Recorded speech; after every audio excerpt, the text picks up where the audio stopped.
Kalau Islam Arab ini kata Mbah Mun, kalau Islam Arab itu contohnya kayak pohon kurma, jadi kuat. Dan wajah tasbihnya itu di daunnya tidak jatuh. Tapi kalau Islam Indonesia kata Mbah Mun itu kayak padi, jadi ya agak doyong-doyong sedikit gitu. Jadi untuk menghadapi angin besar itu pilihannya dua, Anda kekar kayak kurma atau fleksibel kayak padi. Jadi ya doyong-doyong sithik gitu ya. Ada koruptor sowan, salam templeknya ya diterima gitu ya. Ada calon bupati cantik ya didukung. Pokoknya agak-agak doyong gitu. Tapi baru kayak doyong itu nggak bisa roboh karena fleksibel. Jadi kazar in akhraja syat'ahu. Jadi ada dua tamsil. Karena memang menghadapi orang fasik, orang dolim ini kita sebagai ulama itu ya kebingungan. Ini mungkin Ki Afif bisa bakul masail ini. Karena pertanyaannya gini, saya berkali-kali digojlok sama bapak saya. Berteman orang fasik hukumnya gimana? Pasti dijawab haram. Tapi kalau pertanyaannya dibalik, membina orang fasik hukumnya gimana? Baik. Dan bisa membina kalau berteman.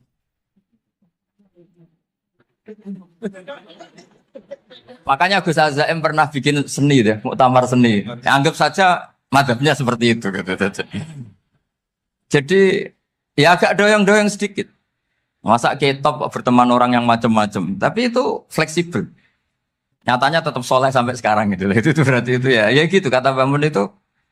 Jadi untuk menahan angin yang besar pilihannya hanya dua. Anda kokoh kayak pohon kurma atau fleksibel kayak padi. Nah, Islam Indonesia kata Mbah Mun itu pari wae katanya, padi. Jadi ungkapan-ungkapan para masyayikh ini penting karena khazanah yang saya baca. Saya berkali-kali cerita ini dalam kitab Khilyatul Auliya. Itu Abu Nu'aim Al-Asfihani cerita tentang riwayat Sufyan bin Uyainah. Ini gurunya Imam Syafi'i.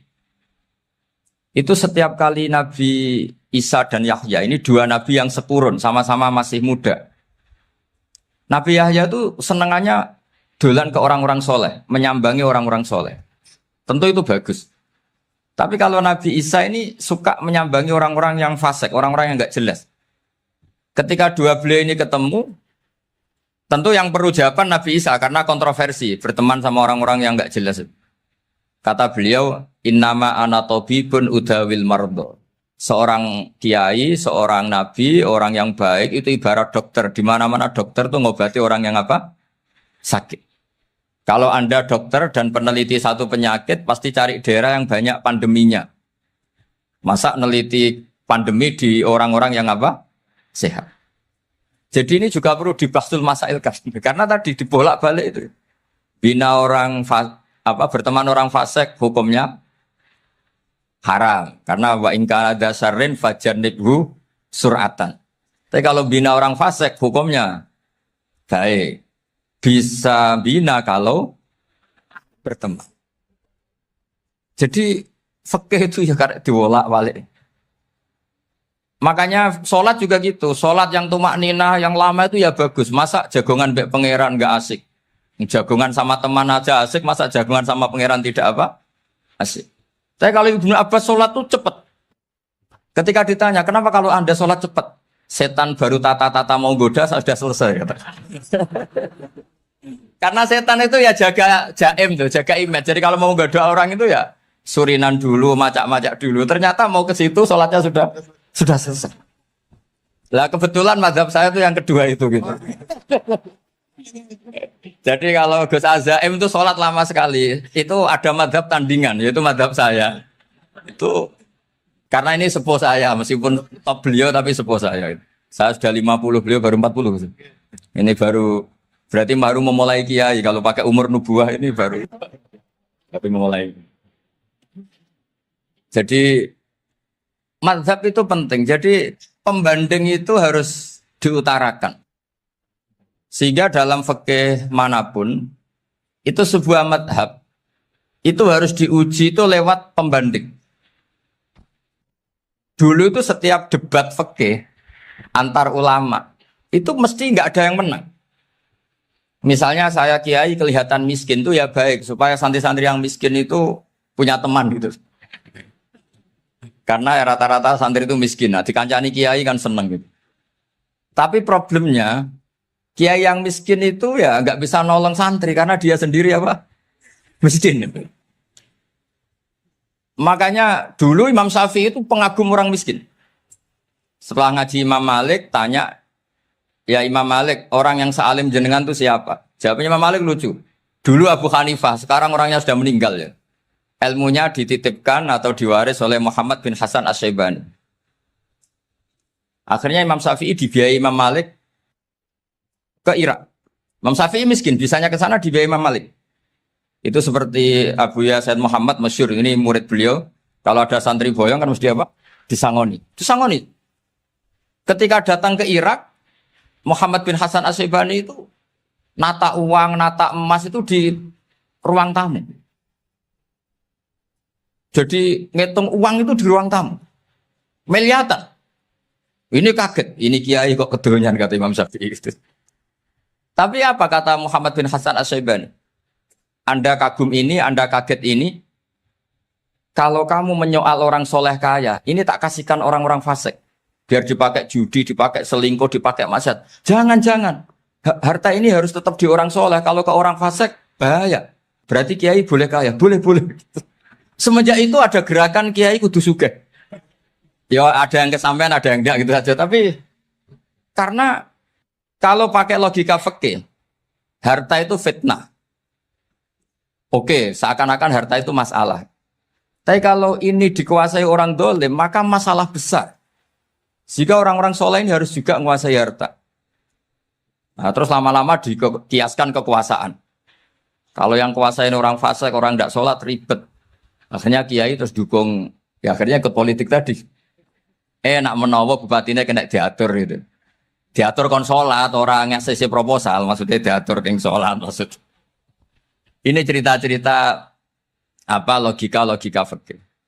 Makanya saya sering ngaji kitab-kitab itu, di antara yang saya suka adalah ada dialog besar yang terjadi di antara orang-orang pilihan, termasuk bahkan di antara para nabi dan Tuhan. Jadi unik. Allah sendiri kadang mengajari kecerdasan para nabi itu ya lewat dialog. Masyhur itu, Nabi Ibrahim itu punya ruang khusus untuk sholat dan tidak boleh siapapun masuk situ. Tahu-tahu ada yang sudah di situ. Beliau membuka, kaget. Siapa memberi izin ke kamu yang punya rumah ini? Saya yang punya rumah dan saya tidak memberi izin kamu. Yang memberi izin saya itu yang punya saya, kamu dan rumah ini. Yaitu Allah Ta'ala katanya. Wah berarti kamu malaikat dong? Iya, saya malaikat Israel. Disuruh nyabut nyawa kamu. Ya agak sopan karena agak pernah mondok di Salafiyah gitu. Itu akhirnya Nabi Ibrahim bilang, wah itu keliru, Anda pasti keliru. Hal ra'aita habiban yumitu habibah, hal ra'aita khalilan yumitu khalila. Saya ini Khalilur Rahman, saya ini kekasih Allah. Masa ada kekasih bunuh yang dikasih? Itu Israel akhirnya ngaji, masuk akal juga. Ternyata perintah ini mungkin hoax ya. Pokoknya dia terus mikir akhirnya. Iya ya, masa ini kekasih Allah kemudian oleh Allah dibunuh, dimatikan. Terbanglah Israel, matur lagi, ya Allah, kata Ibrahim, hal ra'aita khalilan yumitu khalila. Masa kekasih bunuh yang dia apa? Kasih. Kayaknya masuk akal Gusti. Mulai ngaji lah kira-kira gitu. Akhirnya oleh Allah dijawab, ya sudah begini, kamu datang ke Ibrahim bilang, hal ra'aita habiban yakrahu ayyalqa habibah. Masa kekasih tidak siap ketemu yang dikasih. Nah, jadi akhirnya Nabi Ibrahim, Israel datang lagi. Logikanya sekarang enggak gitu, begini katanya. Diajarin. Hal ra'aita habiban yakrahu ayyalqa habibah. Masa kekasih tidak siap ketemu yang dikasih. Kata Ibrahim, oke, ya, terus mau meninggal. Jadi kalau jenengan cinta betul sama Allah ya harus, ya tidak usah, jangan sekarang tapi. Kalau mati di rumah aja, kalau di pondok ngerepotnya kiainya nanti. Tapi nanti setelah punya cucu banyak lah. Nah, Barokahnya baca ini dialog-dialog orang pilihan ini akan tersibak. Karena tidak dalam semua kebaikan itu nggak ada logikanya. Rata-rata ada logikanya. Misalnya begini. Kalau Anda orang soleh, kemudian anak Anda pamit mau sekolah di Jerman, pilihan Anda mengizinkan apa enggak? Karena potensi jadi fasik ya tinggi karena di tempat-tempat maksiat. Potensi berdakwah dari daerah yang untuk daerah yang tidak ada dai-nya menjadi ada. Itu mesti ulama itu berdebat. Misalnya punya anak pamit mau kembali atau keluarga.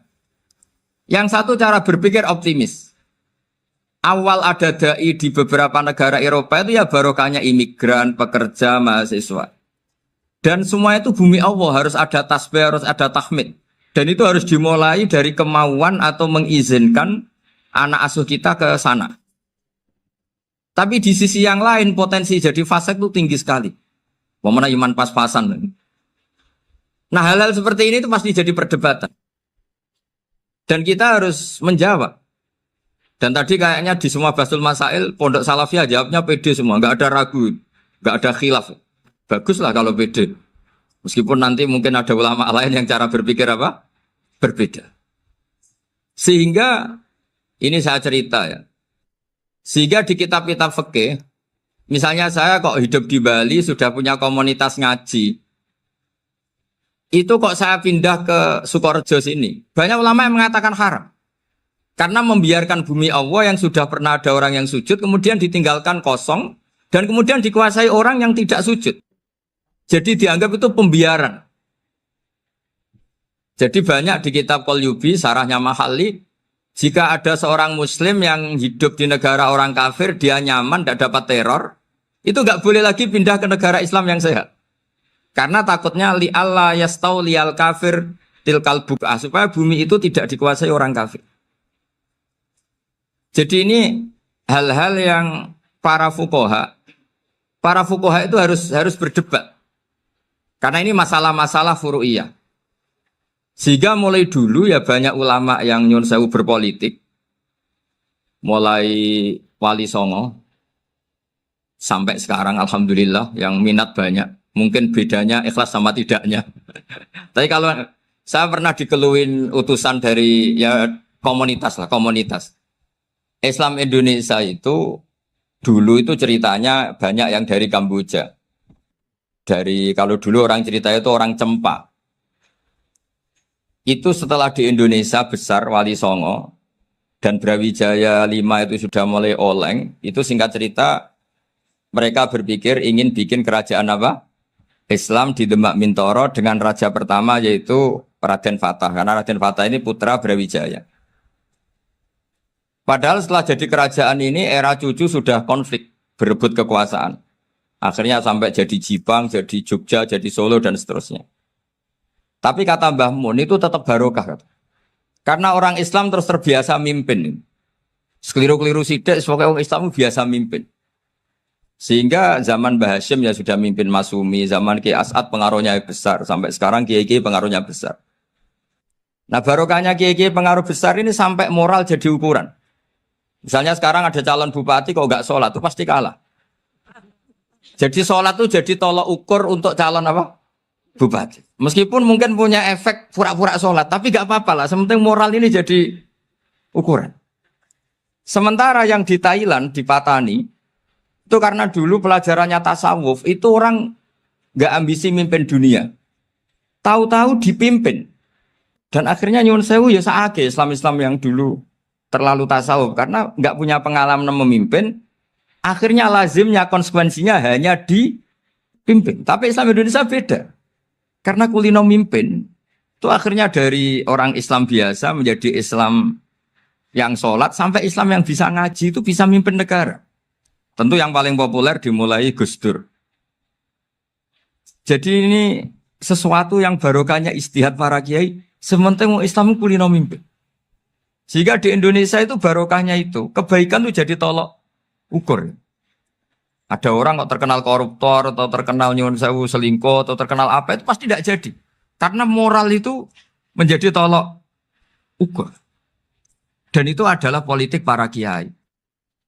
Jadi ini saya cerita dan itu negara juga akhirnya untung karena seleksi agama sama negara itu sama-sama kiai ya bilang negara harus dipimpin orang soleh, negara juga bilang seperti itu. Nah, ketokohan-ketokohan para beliau-beliau ini yang mau lah bekerja sama dengan Umarok. Kita tahu dulu Pak Harto ya rawuh ke sini ketika Muktamar 84, rawuh ke Ki As'ad, ketika mau kembali ke Khittah juga dirembuk oleh ulama dan Umarok. Dan akhirnya ini menjadi negara yang alhamdulillah semoga selalu menuju baldatun thayyibatu wa rabbun ghafur.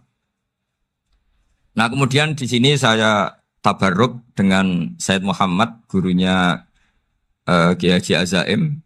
Saya mau cerita tentang amaliyah tadi. Saya sebetulnya nggak niat bacakan bab itu, gara-gara ada khataman jumlahnya banyak saya jadi pusing. Ini panitianya tanya, khatam betul apa enggak? Iya, Gus, khatam betul. Tapi kayaknya saya tidak yakin itu. Karena saya ini kan dari pondok tahfidz itu. Biasanya anak khataman itu ya rodok bodoni itu. Wes dibaca buanter sing nyemak ya mau ndelok pojok tok. Mergo kebanteran. Nah, akhirnya lafat-lafat yang di tengah itu enggak di apa? Baca. Tapi ya semoga dimaafkan Allah lah. Yang jelas itu enggak. Tapi saya mau cerita ya. Jadi cara berpikir Said Muhammad ini nanti juga saya teruskan di Ma'had Ali. Ini saya baca ya. Di antara yang diyakini madhab Malikiyah, ini saya baca saja teksnya. Jadi ada riwayat namanya kalau Said Muhammad bahasakan itu Ataqoh Somadiyah. Kalau di Indonesia kadang orang bilang Al-Ataqoh Al-Kubro. Yaitu dengan membaca surat Ikhlas, di sini jumlahnya hanya 100 kali, Qila 1000 kali. Tadi berapa teman? 700-an. 700 juta. 700 juta ini sudah susuk banyak ini. Di sini hanya 40, riwayat lagi 100, 1000. Terus sampai tadi berapa? 800. 800 juta. Wah, ini sudah susuk ini. Itu anak cucu sampean pasti masuk surga itu kalau gitu. Ini saya baca, ini kitabnya Said Muhammad ini. Suratul Ikhlasi wal Itqu minan nar. Akhrajat Tabrani fil Kabir an Fairuz Ad-Dailami wa wa Ibnu Uthtin Najasi. Waqad khadaman Nabiyya sallallahu alaihi wasallam. Orang ini jadi khadimnya Nabi. Qala Rasulullah sallallahu alaihi wasallam, "Man qara'a qul huwallahu ahad mi'ata marratin fi shalat ghairiha katabawahu lahu bara'atan minan nar." Ini hanya berapa ini? Mi'ata marrah. Berarti kalau satu orang itu cukup 100. Tadi sudah untuk 7 turunan tadi untuk orang berapa? Ya, untuk 7 turunan cukup. Ya? Untuk 7 turunan. Ya sudah susuk ini Duh, ribet ini. Nah, ini tak cari pembenarannya, ini supaya keren. Ini di halaman 188 Abwabul Farad. Warwa Ibrahim bin Muhammad Al-Khiyari fi fawaitihi an Khudzaifa marfu'an. Man qara'a qul huwallahu ahad alfa marratin faqad ishtara nafsahu minallah. Berarti 100, ada riwayat lagi 1000. Nanti tak carikan lagi yang berapa? 1 miliar. Jangan banyak-banyak. Nah, ini saya baca ya.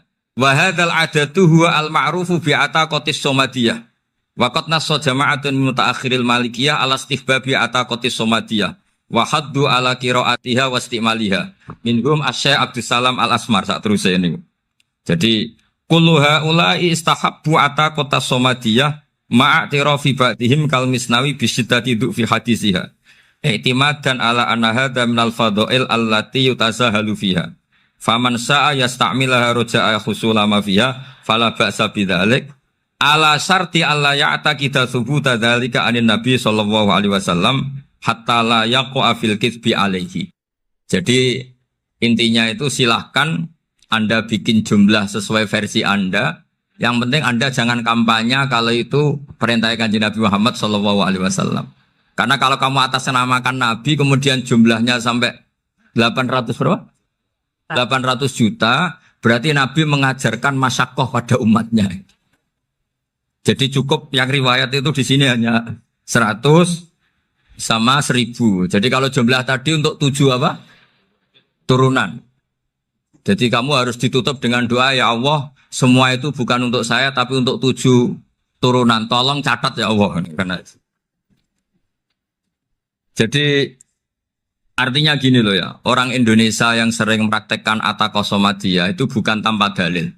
Ternyata dalam mazhab Maliki, saya masih ingat ketika mbah saya kandung, bapaknya bapak, asmane Mbah Nur Syam, itu wasiatnya minta dibacakan 4.000.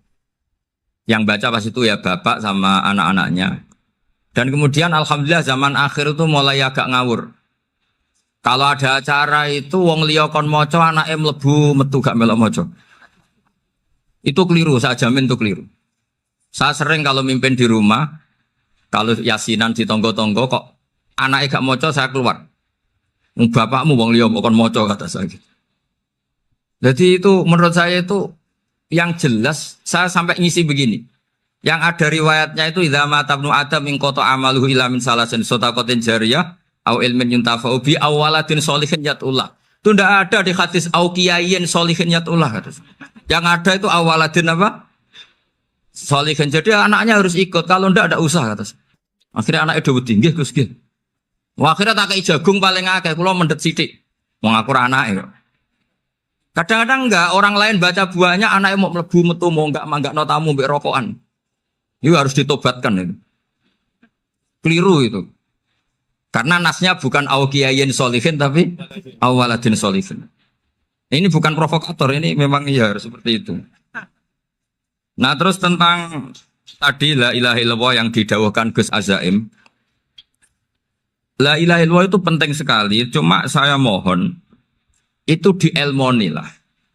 Jadi dulu kalimat ini menjadi spesial karena dielmoni, karena dimulai dari fa'lam annahu la ilaha illallah. Terusannya ayat tuh wastaghfir li dzambika walil mu'minina wal mu'minat. Saya ulang lagi ya. Terusannya ayat tuh wastaghfir li dzambika walil mu'minina wal mu'minat. Makanya menurut mazhab Sadili, kamu disuruh baca la ilaha illallah dulu, jangan istighfar dulu. Saya ulang lagi ya. Dalam mazhab Sadiliyah itu la ilaha illallah dulu, nggak boleh istighfar dulu. Alasannya masuk akal. Orang yang kafir 70 tahun itu sekali baca la ilaha illallah itu langsung yughfar lahum ma qad salaf. Sehingga la ilaha illallah sendiri sudah punya kekuatan supaya dosa kita diampuni. Qul lil ladzina kafaru iyantahu yughfar lahum ma qad salaf. Cara menghentikan kekafiran gimana? Dia melafadzkan la ilaha illallah. Ini kalimat yang begitu saktinya sampai orang yang kafir puluhan tahun itu dosanya semuanya terhapus hanya karena melafadzkan la ilaha illallah. Nah, makanya kata Abdul Hasan Asadili wastaghfir li dzambika ay bihadil kalimah. Seseorang sah di istighfar itu kalau melafadzkan la ilaha illallah. Misalnya ada orang kafir mati kafir. Sah enggak anak cucunya mengistighfari dia? Tidak sah karena belum melafadzkan la ilaha illallah. Makanya kata Abdul Hasan Asadili wastaghfir li dzambika ay bihadil kalimah. Sehingga lafadz ini spesial betul. Tapi kadang-kadang beberapa mursyid cara berpikir lain. Ini kalimat thayyibah harus dibaca orang suci sehingga mendahulukan apa? Istighfar. Untuk supaya pas ngelafadzkan kalimat thayyibah sudah dalam keadaan apa? Suci. Itu juga masuk akal. Tapi secara meyakinkan saya sendiri lebih mengikuti manhajnya Abil Hasan Asyadzili karena alasannya tadi yang kafir puluhan tahun saja langsung luntur dosanya karena melafadzkan la ilaha illallah. Artinya la ilaha illallah sendiri sudah bagian dari istighfar. Nah, ya tadi buktinya fa'lam annahu la ilaha illallah terus wastaghfir li dzambika walil mu'minina. Jadi orang sah diistighfari itu setelah dipastikan sah tauhidnya. Jadi setelah tauhidnya sah yaitu la ilaha illallah baru sah apa? Diistighfari. Sehingga orang kafir, saya ulang lagi, orang kafir yang mati kafir anak cucunya tidak boleh apa? Tidak boleh menistighfar. Terus saran saya kedua, la ilaha illallah itu filosofinya itu nafyun li uluhiyati ghairillah wa isbatun li uluhiyatillah wahda. Filosofi la ilaha illallah itu gimana? Menafikan semua selain Allah itu tidak Tuhan dan hanya menuhankan Allah semata. Nah itu caranya gimana? Caranya kita harus terbiasa ini karena tadi saya dibilangin panitia ini rata-rata mustameknya atau mustamiatnya ini santri. Caranya gimana? Dilatih pakai logika.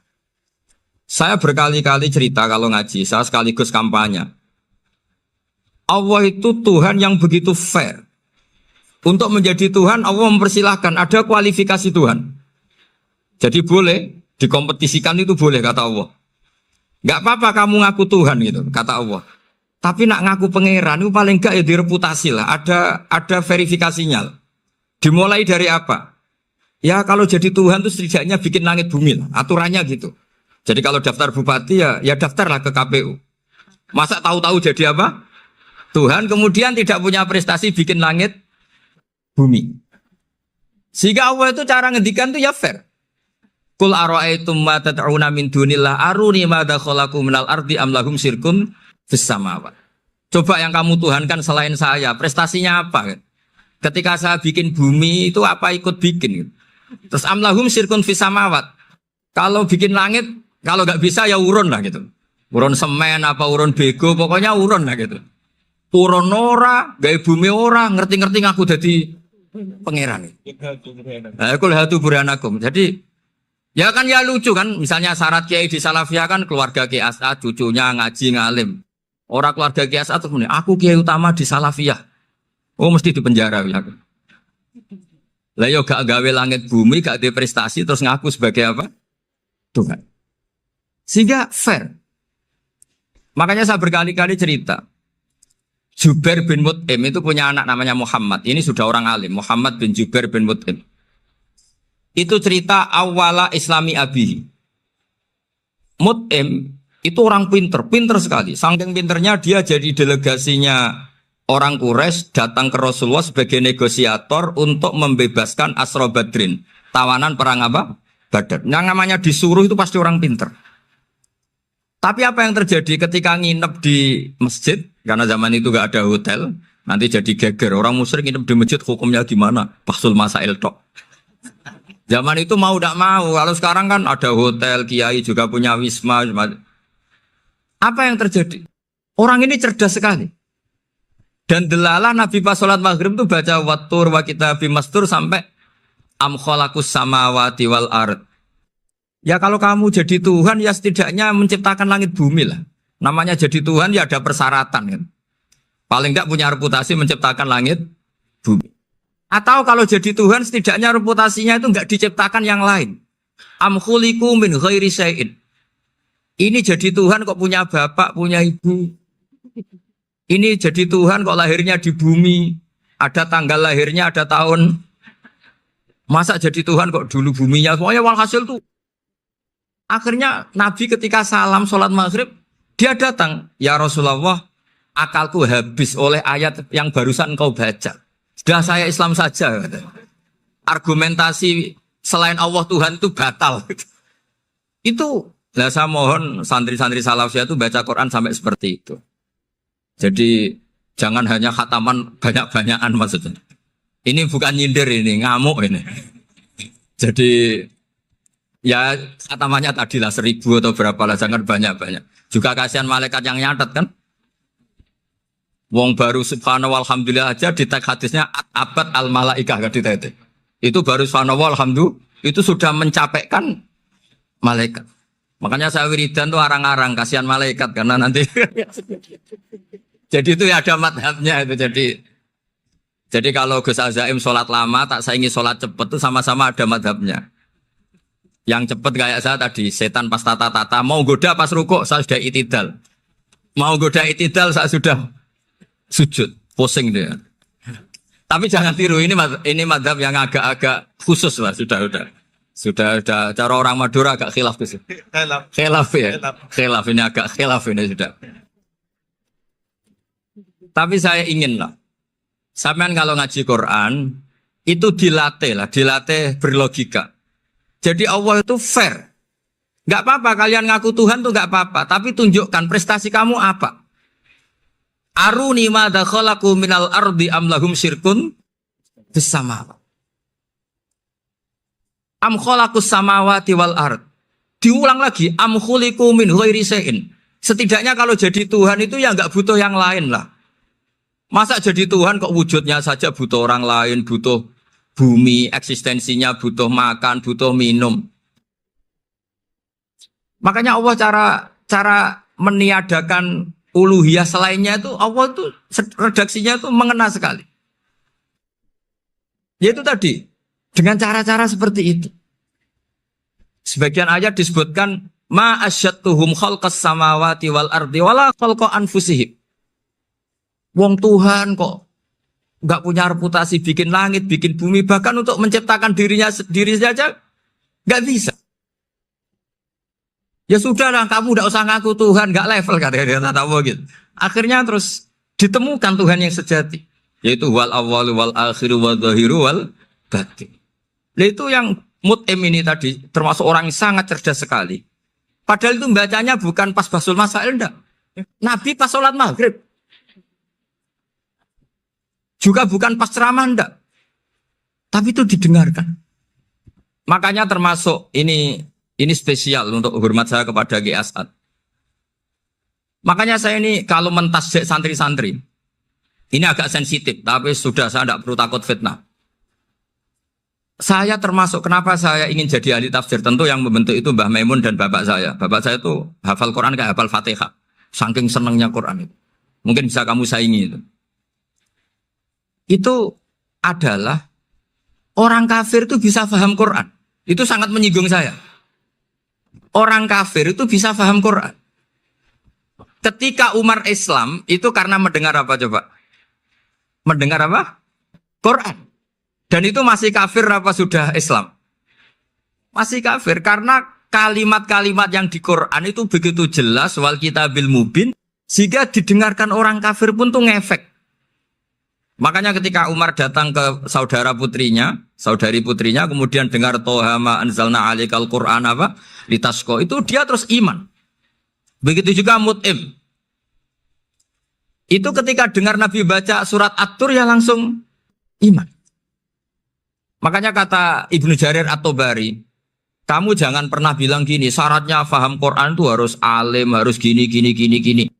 Lah nanti berarti orang kafir punya alasan di depan Allah, ya Allah, engkau ngandani kami dengan Quran yang nggak bisa difahami kecuali alim dulu. Lah saya alim gimana? Nggak pernah mondok. Mondok gimana? Saya kafir.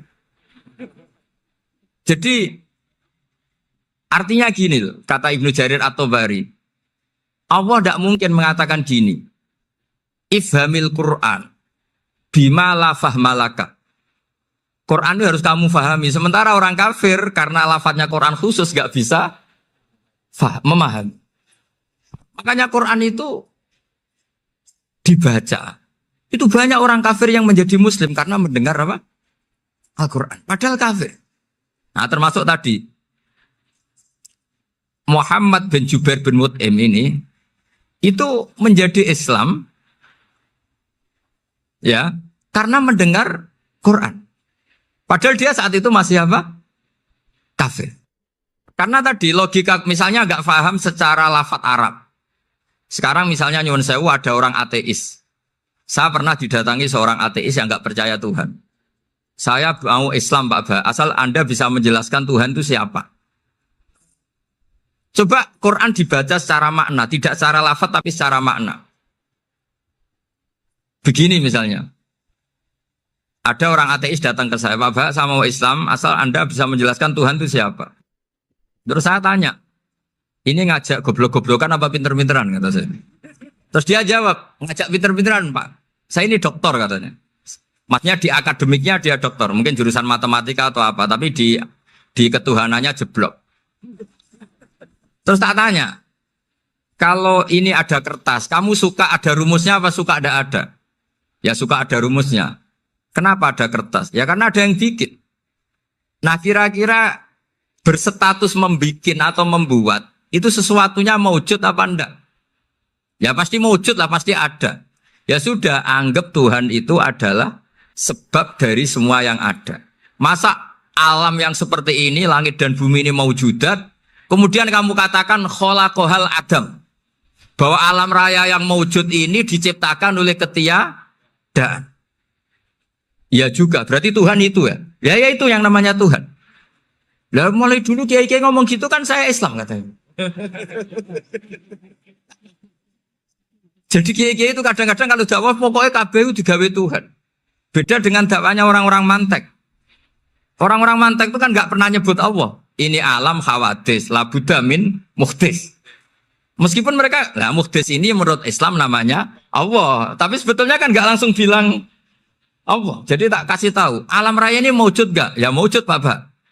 Bisa nggak sesuatu yang nggak ada menjadi faktor wujudnya yang ada? Ya nggak bisa, namanya nggak ada itu nggak bisa jadi faktor. Lah itu hebatnya ulama-ulama kita. Ketika mengenalkan Allah itu siapa? Zat yang wajibil wujud.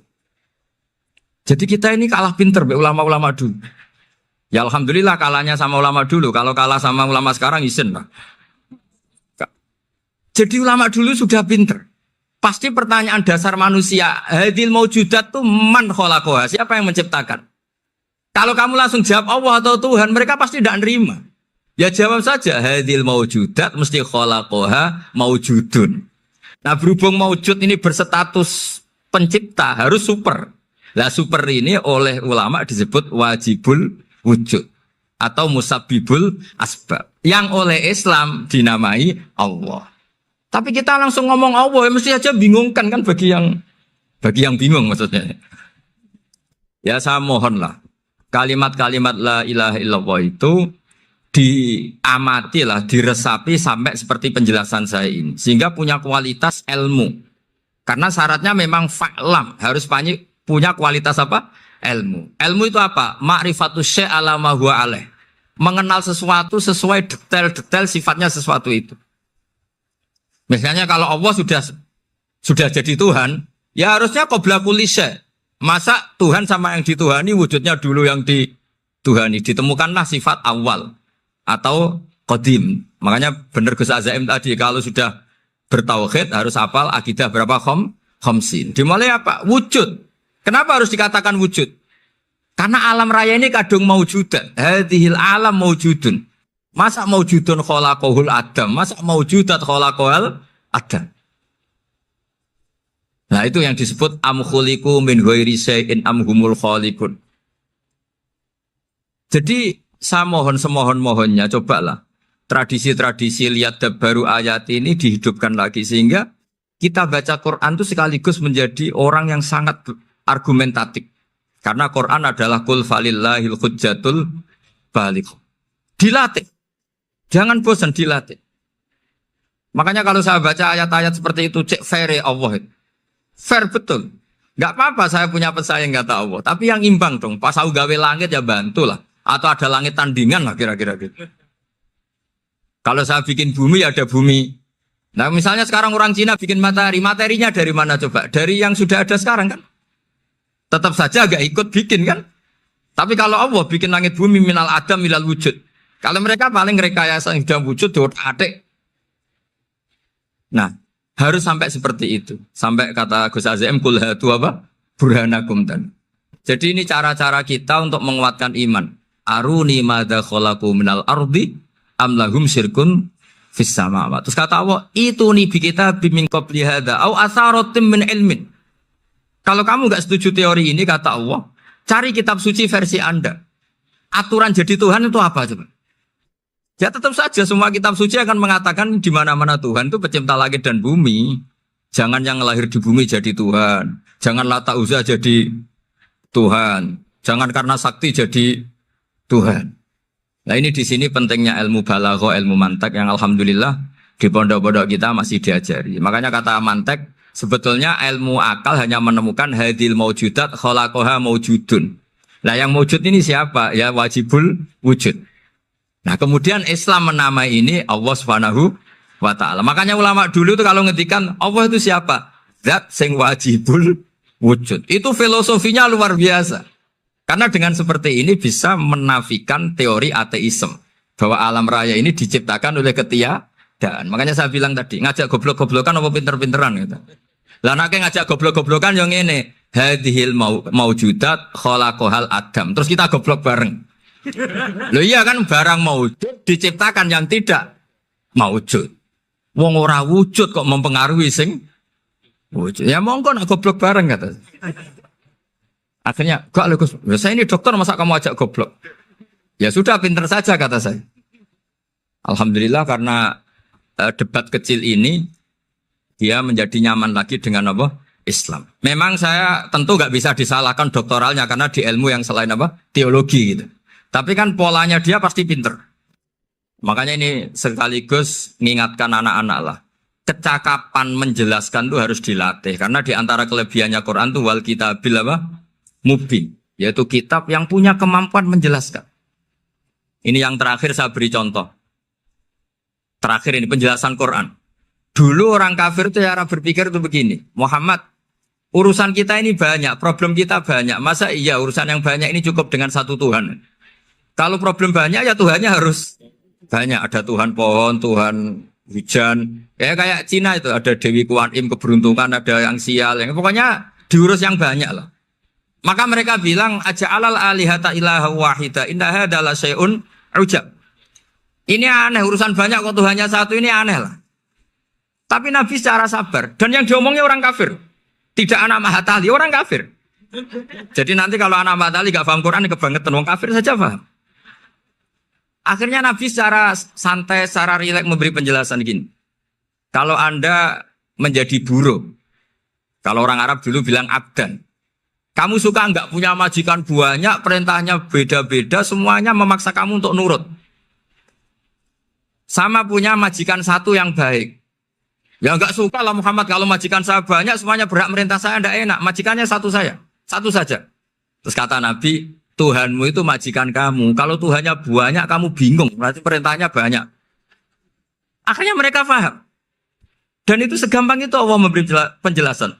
Daraba wa masalah rojulan. Fihi syuraka umutasyakisuna wa rojulan salamal lirojul. Hal yastawiyahani masalah. Alhamdulillah. Langsung diberi analogi. Kalau kamu jadi buruh, punya majikan banyak, yang perintahnya beda-beda. Kemudian jadi buruh yang majikannya satu, kamu milih mana? Ya milih satu Muhammad. Ya sudah. Kalau Tuhannya banyak, perintahnya banyak, kamu juga bingung. Langsung menjadi faham. Nah, ketika ada orang tidak ikhlas, Nabi cara memberi penjelasan juga gampang. Misalnya saya dikasih uang Gus Azaim 1 juta. Kemudian matur nuwun saya sama Pak Afif. Aneh enggak? Saya ini orang aneh enggak? Orang aneh enggak? Itu Nabi kalau mencontohkan orang tidak ikhlas gitu.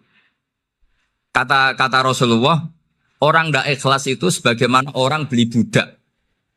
Min kholisi malih. Budak itu dibeli dari uangnya sendiri. Kemudian fa'amila hadal abdu, budak ini kemudian bekerja dan a'tohullatahu.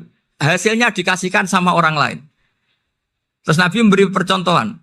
Ayasurrukum ayyakuna abdukum kadzalik. Apa kamu suka kalau budak kamu seperti itu?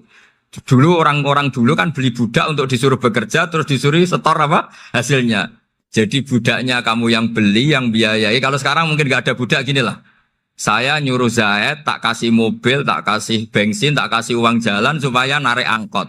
Hasilnya disuruh ngasihkan saya. Ternyata dikasihkan orang lain dan matur nuwun sama orang.